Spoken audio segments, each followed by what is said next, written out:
Welcome back to my YouTube channel. ನಾನಿವತ್ತು ಸೂಪರಾಗಿ soya ಗ್ರೇವಿನ ಮಾಡಿ ತೋರಿಸ್ತಾ ಇದ್ದೀನಿ. ಒಂದು ಸಲ ನೀವು ಇದನ್ನು ಟ್ರೈ ಮಾಡಿದರೆ ಮಟನ್ ಚಿಕನ್ ಏನು ಬೇಡ ಅಷ್ಟು ಚೆನ್ನಾಗಿತ್ತು.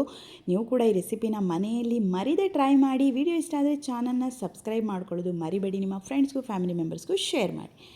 ತಡ ಮಾಡಿದ ವಿಡಿಯೋನ ಶುರು ಮಾಡೋಣ. ಮೊದಲಿಗೆ ಸೋಯಾನ ಸ್ವಲ್ಪ ಬೇಯಿಸ್ಕೊಳ್ಬೇಕು. ಅದಕ್ಕೆ ನೀರನ್ನು ಕುದಿಲಿಕ್ಕೆ ಇಟ್ಟಿದ್ದೀನಿ. ನೀರು ಕುದಿ ಬರ್ತಿದ್ದಂಗೆ ಸ್ವಲ್ಪ ಅದಕ್ಕೆ ಸಾಲ್ಟ್ ಹಾಕಿ ಇವಾಗ ಒಂದು 200 ಗ್ರಾಮ್ ಆಗುವಷ್ಟು ಸೋಯಾನ ತೊಗೊಂಡಿದ್ದೀನಿ. ಅದಕ್ಕೆ ಇವಾಗ ಒಂದು 5 ನಿಮಿಷ ಅದನ್ನ ನೀರಲ್ಲಿ ಕುದಿಸ್ಕೊಳ್ಳಿ. ಈ ಥರ ನೀರಲ್ಲಿ ಕುದಿ ಬಂದಮೇಲೆ ಅದನ್ನ ಈಗ ಸ್ಟ್ರೈನ್ ಮಾಡ್ಕೊಳ್ಳೋಣ. ಇನ್ನೊಂದು ಪಾತ್ರೆಗೆ ಸ್ಟ್ರೈನ್ ಮಾಡಿಕೊಂಡು ಅದನ್ನು ತಣ್ಣೀರಿಗೆ ಹಾಕ್ಕೊಳ್ತಾ ಇದ್ದೀನಿ ನಾನು. ತಣ್ಣೀರಿಗೆ ಹಾಕಿಬಿಟ್ಟು ಇವಾಗ ಇದನ್ನು ಸ್ವಲ್ಪ ಹಿಂಡ್ಕೊಳ್ಬೇಕು. ಯಾಕಂದರೆ ನೀರು ಒಳಗಡೆ ಹೋಗಿರುತ್ತೆ, ಅದಕ್ಕೋಸ್ಕರ ಸ್ವಲ್ಪ ಅದನ್ನ ಹಿಂಡೆ ಹಿಪ್ಪೆಗಾಯಿ ಮಾಡಿ ಇನ್ನೊಂದು ಪಾತ್ರೆಗೆ ಹಾಕ್ಕೊಳ್ಳಿ. ಈ ಥರ ಹಿಂಡಿ ಇನ್ನೊಂದು ಬೌಲ್ಗೆ ಟ್ರಾನ್ಸ್ಫರ್ ಮಾಡಿಕೊಂಡು ಅದನ್ನು ಇವಾಗ ಮ್ಯಾರಿನೇಟ್ ಮಾಡಬೇಕು. ಮ್ಯಾರಿನೇಟ್ ಮಾಡೋದಕ್ಕೆ ನಾನಿಲ್ಲಿ ಒಂದು 3 ಸ್ಪೂನ್ ಆಗುವಷ್ಟು ಗಟ್ಟಿ ಮೊಸರನ್ನ ಹಾಕ್ಕೊಳ್ತಾ ಇದ್ದೀನಿ.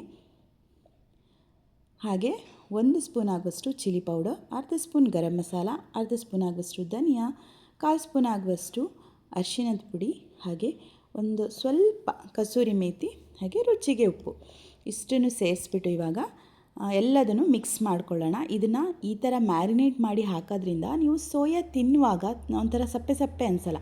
ಮಸಾಲ ಏನಿದೆ ಅದು ಕರೆಕ್ಟಾಗಿ ಅಬ್ಸಾರ್ಬ್ ಮಾಡಿಕೊಂಡು ತುಂಬಾ ಟೇಸ್ಟಿಯಾಗಿ, ನೀವು ಚಿಕನ್ ಹೋಳು ತಿಂತೀರಲ್ಲ ಸೇಮ್ ಅದೇ ಥರ ಅನಿಸುತ್ತೆ ನಿಮಗೆ. ಇದನ್ನು ಇವಾಗ ಮ್ಯಾರಿನೇಟ್ ಮಾಡಿ ಒಂದು 10 ನಿಮಿಷ ಸೈಡಿಗೆ ಎತ್ತಿಟ್ಕೊಳ್ಳೋಣ. ಆಮೇಲೆ ಒಂದು ಮಿಕ್ಸಿ ಜಾರ್ಗೆ ಒಂದು 2 ಟೊಮ್ಯಾಟೊನ ನಾನು ಬೇಯಿಸಿ ಹಾಕ್ಕೊಳ್ತಾ ಇದ್ದೀನಿ. ಬೇಯಿಸಿ ಹಾಕೋದ್ರಿಂದ ಟೇಸ್ಟ್ ಚೆನ್ನಾಗಿ ಬರುತ್ತೆ. ಒಂದು 10 ಗೋಡಂಬಿ ಹಾಕಿ ನುಣ್ಣಗೆ ಗ್ರೈಂಡ್ ಮಾಡ್ಕೊಳ್ಳಿ. ಈಗ ಪ್ಯಾನ್ಗೆ ಸ್ವಲ್ಪ ಎಣ್ಣೆ ಹಾಕ್ಕೊಂಡು ಅದಕ್ಕೆ ಗರಂ ಮಸಾಲ ಐಟಮ್ ಏನಿದೆ ಎಲ್ಲದನ್ನು ಆ್ಯಡ್ ಮಾಡ್ಕೊಳ್ತಾ ಇದ್ದೀನಿ. ಹಾಗೆ ಒಂದು 2 ಗ್ರೀನ್ ಚಿಲ್ಲಿ, ಒಂದು 2 ಆನಿಯನ್ನ ಸ್ವಲ್ಪ ಸಣ್ಣದಾಗಿ ನಾನು ಚಾಪ್ ಮಾಡಿ ಹಾಕ್ಕೊಳ್ತಾ ಇದ್ದೀನಿ. ಇಲ್ಲಾಂದರೆ ನೀವು ಸಣ್ಣದಾಗಿ ಹೆಚ್ಚಿ ಹಾಕ್ಕೊಳ್ಳಿ. ಒಂದು 2 ಆನಿಯನ್ನ ಹಾಕ್ಕೊಳ್ತಾ ಇದ್ದೀನಿ. ಇವಾಗ ಇದು ಕರೆಕ್ಟಾಗಿ ಒಂದು 5 ನಿಮಿಷ ಫ್ರೈ ಮಾಡ್ಕೊಳ್ಳಿ. ಯಾಕಂದರೆ ಹಸಿ ವಾಸನೆ ಎಲ್ಲ ಹೋಗಿ ಸ್ವಲ್ಪ ಕಲರ್ ಚೇಂಜ್ ಆಗಬೇಕು. ಆಮೇಲೆ ನಾನಿಲ್ಲಿ ಟೊಮೆಟೊ ಹಾಗೆ ಗೋಡಂಬಿ ಪೇಸ್ಟ್ ಏನಿದೆ ಅದನ್ನು ಆ್ಯಡ್ ಮಾಡ್ಕೊಂಡು ಇವಾಗ ಒಂದು 2 ನಿಮಿಷ ಮಸಾಲೆ ಏನಿದೆ ಅದನ್ನು ಚೆನ್ನಾಗಿ ಫ್ರೈ ಮಾಡ್ಕೊಳ್ಳಿ ಅದರಲ್ಲೇ. ಆಮೇಲೆ ಮ್ಯಾರಿನೇಟ್ ಮಾಡಿಟ್ಟಂಥ ಸೋಯಾನ ಆ್ಯಡ್ ಮಾಡ್ಕೊಳ್ತಾ ಇದ್ದೀನಿ. ಮ್ಯಾರಿನೇಟ್ ಮಾಡಿ ಹಾಕೋದ್ರಿಂದ ತುಂಬಾ ಚೆನ್ನಾಗಿ ಬರುತ್ತೆ ಟೇಸ್ಟು.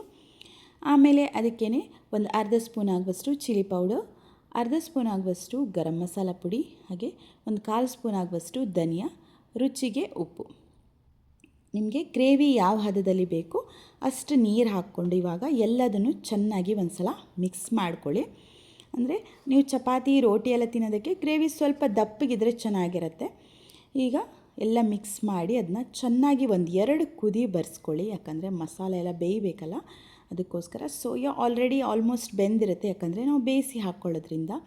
ಚೆನ್ನಾಗಿ ಎಲ್ಲದನ್ನು ಮಿಕ್ಸ್ ಮಾಡಿ ಅದು ಕರೆಕ್ಟಾಗಿ ಎಣ್ಣೆ ಎಲ್ಲ ಬಿಟ್ಕೊಳ್ಳುತ್ತೆ. ಅಲ್ಲಿ ತನಕ ಒಂದು 5ರಿಂದ 10 ನಿಮಿಷ ಚೆನ್ನಾಗಿ ಕುದಿಸ್ಕೊಂಡ್ರೆ ಸೂಪರಾಗಿರುತ್ತೆ. ಲಾಸ್ಟಲ್ಲಿ ಸ್ವಲ್ಪ ನಾನು ಕೊತ್ತಂಬರಿ ಸೊಪ್ಪನ್ನು ಉದುರಿಸ್ಕೊಳ್ತಾ ಇದ್ದೀನಿ. ಸಖತ್ ಟೇಸ್ಟಿಯಾಗಿ ಸೋಯಾ ಚಂಕ್ಸ್ ಗ್ರೇವಿ ರೆಡಿ ಆಗುತ್ತೆ. ನೀವು ಈ ಥರ ಗ್ರೇವಿ ಮಾಡಿದರೆ ಮಟನ್, ಚಿಕನ್, ಫಿಶ್ ಯಾವ ಗ್ರೇವಿನೇ ಇದ್ರ ಮುಂದಿಲ್ಲ, ಅಷ್ಟು ಚೆನ್ನಾಗಿತ್ತು. ನೀವು ಕೂಡ ಈ ರೆಸಿಪಿನ ಟ್ರೈ ಮಾಡಿ. ವಿಡಿಯೋ ಇಷ್ಟ ಆದರೆ ಚಾನಲ್ನ ಸಬ್ಸ್ಕ್ರೈಬ್ ಮಾಡ್ಕೊಳ್ಳಿ. Thanks for watching. See you on next video.